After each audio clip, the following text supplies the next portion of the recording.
ಮಾತಲ್ಲಿ ಏನಂತಂದ್ರೆ ಬಸವಣ್ಣನವರು ಕೂಡ ಈ ಸಮಾಜಕ್ಕೆ ಸಂಬಂಧಪಟ್ಟವರು ಅನ್ನೋದು ನಾನು ಓದಿದ್ದೀನಿ ಅನ್ನುವಂಥ ಮಾತನ್ನ ಹೇಳಿದ್ದಾರೆ.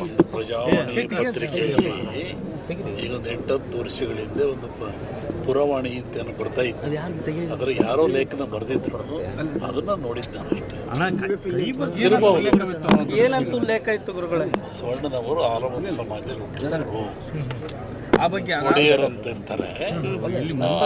ಬಸವಣ್ಣನ ಒಡೆಯರ್ ಅಂತ ಇರ್ತಲ್ಲ ಅಂತ ಯಾರೋ ಎಕ್ಸ್ಪ್ರೆಸ್ ಮಾಡಿದ್ರು, ಅದನ್ನ ಎಕ್ಸ್ಪ್ರೆಸ್ ಮಾಡಿದ್ರು. ಅಲ್ಲ ಹೌದಾ ಗುರುಗಳೇ, ನೀವು ಕೂಡ ಸ್ವಾಮೀಜಿಗಳಾಗಿ ಈಗೆಲ್ಲಾನು ಕೂಡ ಬಸವಣ್ಣವ್ರ ಬಗ್ಗೆ ತಿಳ್ಕೊಂಡವರು, ಅದು ಸತ್ಯನಾ?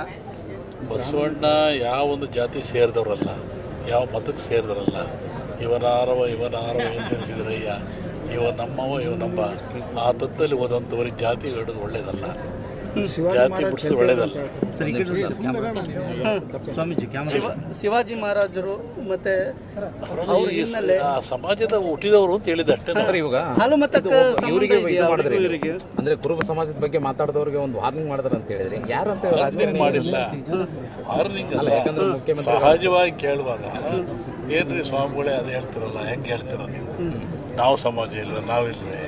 ಕೇಳಿದ್ರೆ ಉತ್ತರ ಕೊಡ್ಬೇಕು ಅವ್ರಿಗೆ ಸರಿಯಾಗಿ. ನಾವು ಹೇಳೋದು ಮುಖ್ಯ ಅಲ್ಲ, ಅದು ಸಮಜಾಯಿಸಿ ಕೊಡ್ಬೇಕು. ಈ ಥರ ಇದೆ, ಈ ಥರ ಇದೆ, ಈ ಧರ್ಮ ಈ ಥರ ಇದೆ. ನಾವು ಸಂತೋಷಪಟ್ಟರು.